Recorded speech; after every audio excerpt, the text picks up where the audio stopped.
Hi, welcome to the Coda podcast. I'm Ollie Flower. I'm Roger Harris. And so it's so nearly time. It's in September. It's starting to happen. Rog, tell us more about Coda. Oh, Coda is on fire. The program is out. There's anything you could want. 2 days of pre-com workshops. Everything from the technical skills, like the airway workshops. Neuro. Yeah, there's Neuro. Is that people still doing that? People love Neuro. Yeah. As much as my Nutrition. TPN workshops? Nutrition. Yeah. Awkward. Yeah, no, okay. No nutrition workshops, but all the technical stuff also around wellbeing, sustainability, everything you could want, pediatrics, and then the full program, the 2 days of the plenary sessions where we all come together. It's amazing. Online, jump on the website, codachange.org. It's an incredible program. Have a look at it. Yeah.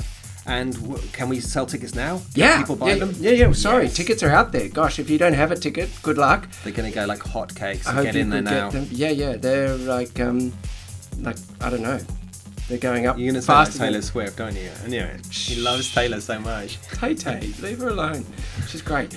Anyway, we will see you in Melbourne. We are set for launch. Jump on the website, register a ticket. See you in Melbourne. Bye. Boom.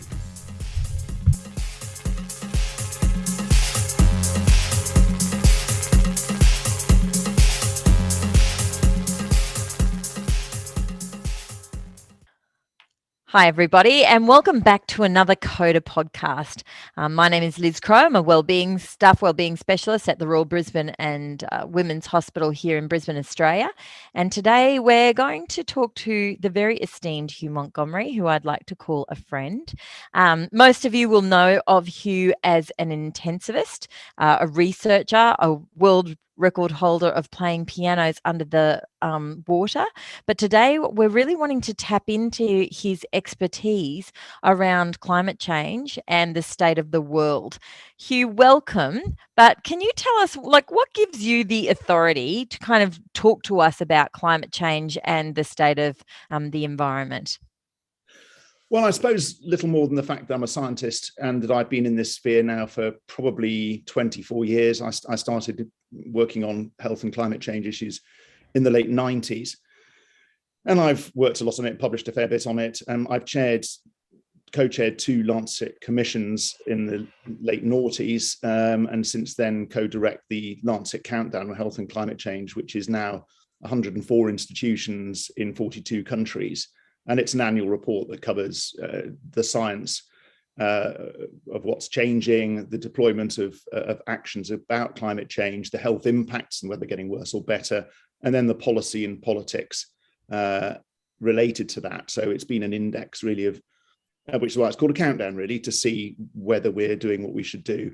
We're negotiating at the moment for whether we carry on with it. I'm not sure that we should. I think we're documenting our own extinction, and I'm not sure that we need to do that anymore. So you're obviously someone who's done more on this than just read a few things on Facebook. This is just not something you've learned from a David Attenborough environment. Before we came on board, I guess I was asking you, for those of you who didn't see the film, it came out over Christmas and I think it's on Netflix. It's called Don't Look Up, which is basically kind of a parody, a satire about how people, refuse to believe or see something that's happening. Are we in a don't look up situation? Yes, and we've been there for a long time. I mean, it really is. I thought I wouldn't like the film. I sort of watched it as homework, but actually I did enjoy it. And there's a very telling line as everyone's about to die, where the wife at the dinner party says, "We really did have it all, didn't we?" Mm. And that's the one that echoed for me. So cutting the long story short, the asteroid is about to strike now. We've been sitting on our hands. It's well over 100 years since the climate change impacts of greenhouse gas effects were reported at the Royal Institution, and the warning went out there that the industrialization of the world would lead to catastrophe. We go back 48 years since Henry Kissinger warned of this in the United States. We go back 34 years since the IPCC report started appearing. We go back 30 years since the first COP negotiation, and we've done absolutely nothing. And we've had increasingly alarming reports saying we must have peaked and reduced our emissions by, and that date keeps getting closer and closer, but we keep missing it with each of those things. We're now getting the reports coming out saying essentially, if we were to stop emitting now and draw down carbon dioxide, we're committed to really dangerous climate change impacts for millennia now. So for thousands of years, and that's because the CO2 we emit today, a fifth of it will still be cooking us in 33,000 years' time. This isn't a juggernaut that turns around very quickly or easily. And to summarize it, really, just the IPCC AR6 Working Group 2 report, which came out a few weeks ago, is talking about a very few years in which to have dealt with the problem, not to have thought about dealing with it, but to have dealt with the problem. And to quote from it, it said, if we don't do that, then we will have missed the, quotes, rapidly closing window to secure a livable future. So we're now really talking about the end of civilization as we know it, and the time frame for action is measured in months, 60 to 90 months, and the time frame for impacts which are catastrophic for nearly all of us is measured in a handful of decades. We're talking about 20 to 30 years from now. So this is a call to arms, and I guess you're going to want to move on to, rather than ourselves slashing our wrists, what do we do? Because we now must act to address this. So I'm listening to this podcast. I'm like riding my push bike, or I'm, driving in my car, and I'm thinking to myself, come on, it can't be that bad. There's so many like clever people out there working on this, surely. But what you're saying is actually it is bad, and I can't sugarcoat this, because if we don't do something like in a relatively short time, as in the next few years, then our grandchildren are going to massively suffer. No, you. Me. Not you, not your grandchildren, you. Yeah, we're talking right. 20 to 30 years. We're not talking about 80 to 90 years. Yeah. Oh, I think I will have grandchildren in 20 to 30 years, but I see what you're saying. You're saying this is going to have immediate effects. If you could just give me like a couple of examples, like what sort of things are we talking about? Is the ice caps going to melt? Is it just going to get hotter? Like in the reality, what does that look like? Okay, so in a nutshell, this is a problem of Earth's energy gain. And we're gaining around 5 Hiroshima bombs of energy a second. We've gained since 1998, just in our low gaseous atmosphere, around 2.8 billion Hiroshima bombs worth of energy. In our oceans, we've gained nearly 30 billion Hiroshima bombs worth of energy. And I say we're adding 5 a second. And that will heat the planet up. But it's the fact more that if you add energy to an atmosphere, you get weather. And you get more and more extreme weather events. And all of those weather events are more and more extreme. So in a nutshell, you say, will we see the ice caps melting? The ice caps are already melting. Just bits of the West Greenland ice shelf at the moment are losing 1.1 million metric tons a minute. The Thwaites Glacier is losing 1.5 million litres of fresh water a second, contributing 4% to global sea level rise. We're seeing those temperatures unequal. So we've got temperature rises of 2 to 3-fold quicker at the poles than we see elsewhere. And you might or might not have noticed that on the 21st and 22nd of March, we had temperatures 30 degrees at the north and 47 degrees Celsius above normal. Yeah. Absolutely colossal changes. Yeah. So the temperatures will rise. We know that 19% of the Earth's surface area currently occupied by humans will be uninhabitable within around 30 years or so. Hang on, did you say 90%? 19, so 19. Not 119. It's still because catastrophic. Because of where those people are, that will move around 3 billion people needing to migrate and move just on static temperatures. Sea level rise in a similar time frame will lead to around 2/3 of a billion people on the move. That's already half the world's population on the move. And that's if things progress in a linear fashion, which they won't, because currently emissions are going up in an exponential fashion. Secondly, we've got triggered now 6 positive feedback loops. So the hotter it gets, the drier it gets, the more fires there are, and the fires release carbon dioxide, which traps more heat energy, which means that we get more fires. So just the ones you had in our Northern Hemisphere winter in Eastern Australia, end of 2019, just that fire in just one country, in just one region, added an extra 3% to the world's greenhouse gas emissions just from that one fire. But these fires are everywhere now. Yeah. Look at Canada last summer, for instance, but the rest of Europe was ablaze. Look at the floods last summer, 50,000 dead in China. London, we couldn't admit to 3 hospitals from flooding. Those pictures of New York underground being flooded. And this is with 1.1 degrees of temperature rise. Yeah. If we are going to slow things down, and give ourselves a bit of a chance, the IPCC are very clear. 1.5 degrees has never been safe. But if we were to try to shoot even for that, every single one of us in every part of our lives, including our work, have to halve our greenhouse gas emissions in everything we do and buy. And we've got 4 to 7 years in which to do that. So that's around an 8% reduction every year. So the call for today is, let's stop dollying around with saying, oh, I do a bit of recycling, or I'm trying to be more sustainable, because more sustainable is not sustainable. We have to be radical about this now in every single thing we do. The good news is that we can do that. We've got the will to do it in our personal and professional lives. And so if it feels really overwhelming for someone like you, you're like, well, it was overwhelming a decade ago. You know, we just keep missing the boat. We keep failing to hear, failing to act. But like, I am doing recycling. I am composting. Like, I feel like I'm trying to do something. But what you're saying is, you know, that's good, but it's nowhere near good enough. So I suppose the question is, have you measured your carbon footprint, and do you know that you're aiming to at least halve it and driving towards zero? Because if you haven't, that's where you're failing. Yeah, right. So if I could ask you, like, you know, I don't have your super brain. I don't have your knowledge. I desperately want to do something. I want to be part of the change. What can I do? And what can I do that feels, you know, like achievable? What can I do? Plenty, actually, and that is the good news. So the first thing is, starting rather strangely, is buddy up with other people who want to do it too.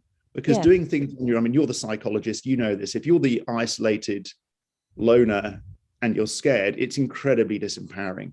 So find the group of friends that will do it with you at home.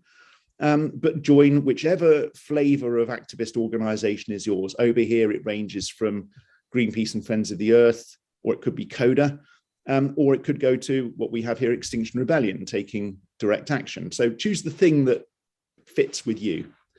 Secondly, get other people to join with you to act. So the advertisers tell us that every one of us can change the behaviors of 7 other people as a minimum. There are 7 other people who respect you or love you so much that they'll pretty much do anything that you ask them to do. So make sure you're exerting your influence. The next thing is to find a good carbon calculator. There are plenty of them in Britain. They take about half an hour to complete, to measure your own personal carbon footprint, and it will show you where the big ticket items are. And you need to be reducing your emissions as close to zero as you can, which I can tell you is not going to be possible, but you need to be at least halving them as quickly as you possibly can. It's not like you've got 7 years to do it in. That's the absolute maximum. If you can bring it down faster, then do. And you'll find that there's a spread. So for instance, if you take a flight from Australia to somewhere or other, actually you can still do that, but the emissions are so big, you'll find it really hard to bring down your total in other ways. So it will point you to things that you can do. And can I ask about the carbon footprint calculator? What do you mean? Where do I find it? Do I Google it on the internet? You can Google it, and there are many of them there. The caveats are, make sure it's granular, because some of them give very broad brushstrokes, and some of them are very much more detailed. They will ask for how many miles in what sort of car, how many flights over what sort of distance, how you heat your house, what your electricity bill is, what your gas bill use is, what food you buy, what IT you use, how often you buy a new phone. Those are the sorts of ones you want, and they take about half an hour. Will map what you're doing. But that said, one can go fairly clearly through it. The way to look at these things, I think, is probably what's known as scope 1, 2, and 3 emissions. So scope 1 is the fossil fuels you burn yourself. And most people don't, well, certainly over here, we don't do that much as individuals. Most people don't have, an oil drum delivered to their house for their heating. But if you do, then you're burning oil, and that's a scope 1 emission. Or if you're shoving coal in a fireplace. Your scope 2 is the emissions from the power you procure. So that's your electricity supplier, for instance, and gas supplier. And scope 3 is everything, the emissions that happen downstream from everything you buy or commission to be manufactured or delivered. So that's really the rest of life. So dealing with scope 1, probably you haven't got that. Scope 2, you've just got to find a zero carbon electricity supplier and move. And I don't know, over here, there are many of them.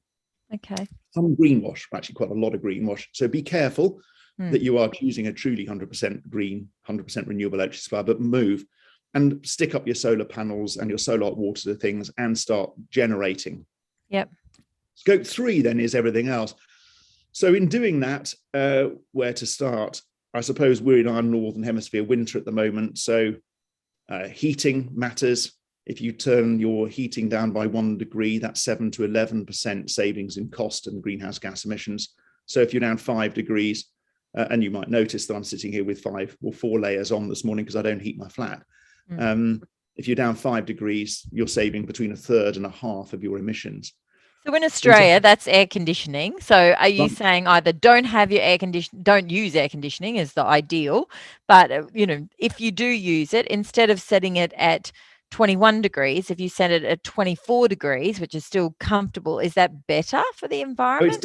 It's definitely better, but then if it's powered by electricity, which it will be, you need to be generating that electricity from renewables or buying that electricity from a renewable supplier. Right. So yes, tolerate a higher temperature. Yep. And make sure it's powered using something that doesn't release carbon dioxide. Transport is relatively straightforward. You do that already, which is easier. I do understand for people like me, or maybe you that live in a city. I can walk everywhere and I can cycle everywhere, and I don't have a car, so I take the train to places when I have to go. And I am a recidivist and occasionally fly, but I try not to. So that active transport and mass transport is the way forward for that. Food is a really important thing. And the key and easiest thing to remember is just to buy a diet that is largely built on local, sustainable, vegetable-based products. I mean, you'll live longer and happier if you do, but ruminant meat is bad because cattle and ruminants belch methane, and methane is 83 times as powerful a greenhouse gas as carbon dioxide is over the first 20 years.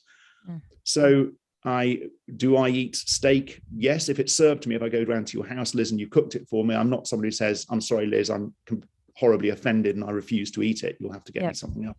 But I don't buy it. And it really hasn't made much difference. I'm trying hard at the moment to remove most of the dairy from my diet. So I've moved over to the oat milk stuff. But even a litre of oat milk is 425 litres of CO2. So the answer is I'm trying not to use even that. So heating, food, transport are the big three that most people go from. And then there's can I ask about transport? And I'm asking this because I genuinely don't know. So I've bought a hybrid car. I can't afford an electric car. I do try to find other ways of transport. I don't ride my bike as much as I used to because I'm a busy mum trying to get home to get things on the.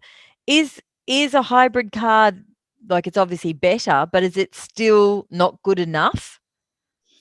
Well, rather than labeling anything as good or bad, I think I would take things in the round. We've all got to go to as close to zero as we can, and the mandate for the best form of catastrophe we can now hope for is halving our emissions at a minimum rate of 8% a year. So you just need to look at your entire package of life for you and your family and say, I've got to do this, and it's not for me to preach to you about what the way you do it is, because you'll be able to work that out with your kids and your partner. If you sit down and say, look, guys, what are we actually going to do here? What do we think is the right way of addressing this problem? What one can't do is, do magical thinking to say that just because we're recycling Coke cans and we move to hybrid car, that's sufficient, because it might be, but it probably isn't. And then there's the stuff we do at work, which we can talk about too, because we do have power, actually, which I can tell you about. If you could name just a couple of things that if you said, look, just start at this grassroots level and work their way up. So in a hospital, what's some things that we could realistically do that could make a very big difference? Well, on your own, hardly anything at all. But the issue more is gluing, which Coda is, I think, going to be trying to do, is gluing everybody together, because the people who run your hospitals and the people who finance it and the patients and the staff, you are not bad people. Okay. Everyone, when they get this, will go, I need to do something. But the question is, what do you do? Because on your own, you are very disempowered as a member of staff. Yeah. If you're the chief executive, you're trying to deal with COVID recovery and C. diff rates and waiting times in emergency departments and cancer waiting times, and your plate is already full. And it's difficult when you're given yet another challenge. And also when you don't really know what to do. So you need to glue the hospital networks and health service together. And I can tell you that this is a good thing to do because we've started it. And oddly enough, it seems to work. So only 5 weeks ago, is it 6 maybe? 9th of February, we held a meeting where we put 60 essentially president, CEO type level people, from major health service funders to hospital chief executives to CEOs of major procurement companies. So the big pharma companies were represented there, the big tech companies, the people we buy from, the universities that do medical research, all in one room to say, do we all get the science here? And everyone said, yeah, okay, we get the science. So we all agree that we've got to be at least 50% down across scope 1 to 3, everything we do and procure within 7 years. Yeah. So then the rest of the conversation was, how the hell do we do that? And it surfaced that it's very difficult, but at least everyone in the room is now on the same page. So when the chief exec is saying, I have to try to procure at 50% down, who am I going to buy those drugs from? You've got companies like AstraZeneca saying, we are committed to 50, we are going to be 50% down. Yeah. So you can procure from us, or you can procure from any other company that commits to doing this. But we've got to stop procuring from companies that won't do it. And if the hospitals get together, you've got colossal purchasing power. Yeah. So you can start saying, I'm sorry, we will not purchase from you unless you commit to this. The NHS, more broadly at senior level, has now committed to this. So unless companies have committed to that 50% reduction, they're starting at £5 million contracts, but the big contracts cannot anymore go to companies that won't do that. But we can start this at a much lower level, cross trust. So if you can glue together, that would be my advice, get the people in the room together and say, we're all in this together. It requires, we had the power supply companies, for instance, in that meeting to say, if the whole NHS switched, could you deliver that in renewables? And they said, well, not immediately, but we can raise a bond to do that. And we can give you a guaranteed low electricity price for 15 years. And we can stick up some more terawatts in our case of wind turbines to do that. So get everyone together, do it in your own hospital as well, and then support your senior executive team in delivering. Now, there are some simple actions, but as going back to the thing, they're not sufficient in their own, but there are some simple things. I took Guy, head of estates, and said to him, why don't on a Friday night, I take you out for a few beers and a curry, and on me, and at midnight, the quid pro quo is you'll take me for a walk around the entire hospital and we'll just see what's left on. 743 light bulbs as a starter in outpatient departments that were shut all weekend, TV monitors left on, computer monitors left on, really quick and simple wins that saved money and saved energy. There are some quick wins.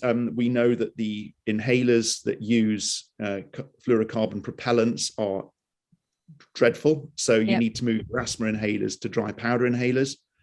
If you're an anaesthetist, nitrous oxide and desflurane are bad and actually not necessary. In all honesty, you talk to most anaesthetists who say, look, I can perfectly well do without des.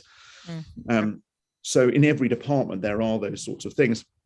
The other thing, of course, is to do less healthcare. And that's not to say we throw people on the wire and let them die. It's to say we do an awful lot of unnecessary stuff in healthcare. And one outpatient appointment, if you do the maths in Britain, is 41,000 litres of CO2. That's just for one outpatient appointment. So do we really need to be seeing these people all the time? Do we need to be doing all these endless tests? And the answer almost certainly is, for a lot of people, we don't. So we can pare back.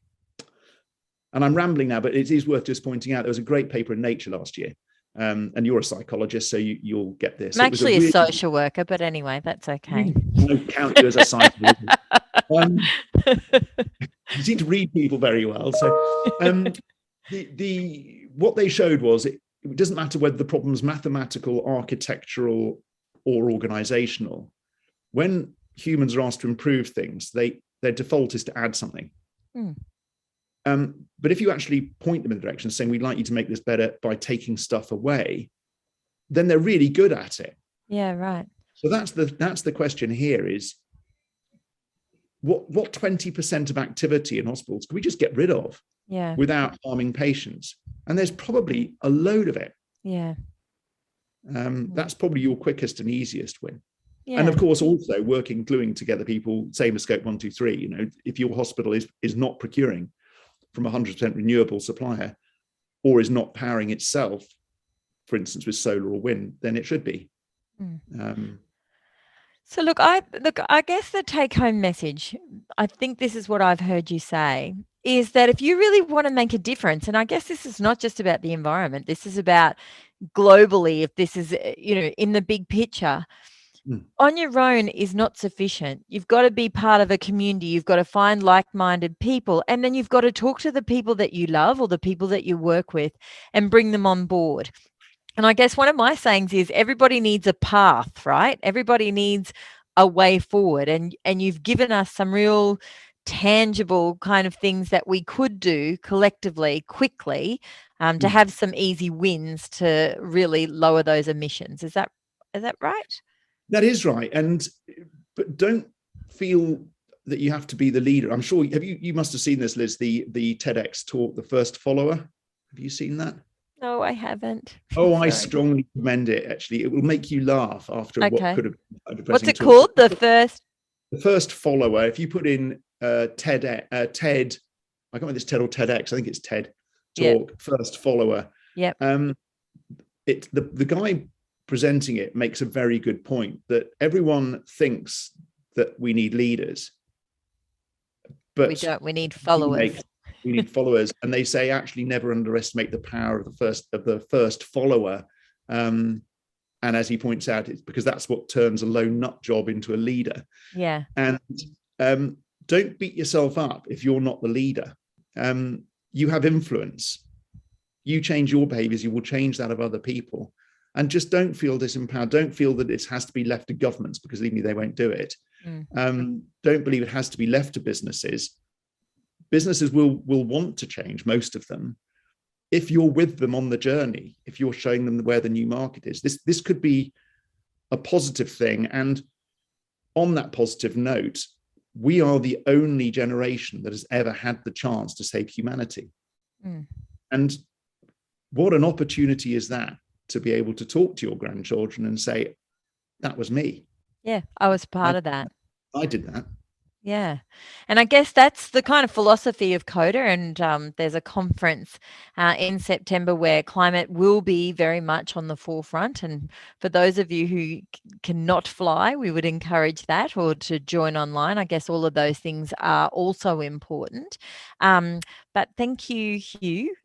We will perhaps link your Nature paper, if you could send it to us, and perhaps the TED talk also on the last follower to this podcast, just so that people can continue the learning. But thanks very much for joining us. It's early morning for you, so thanks, Hugh. Not a problem. Good to see you, Liz. Thanks.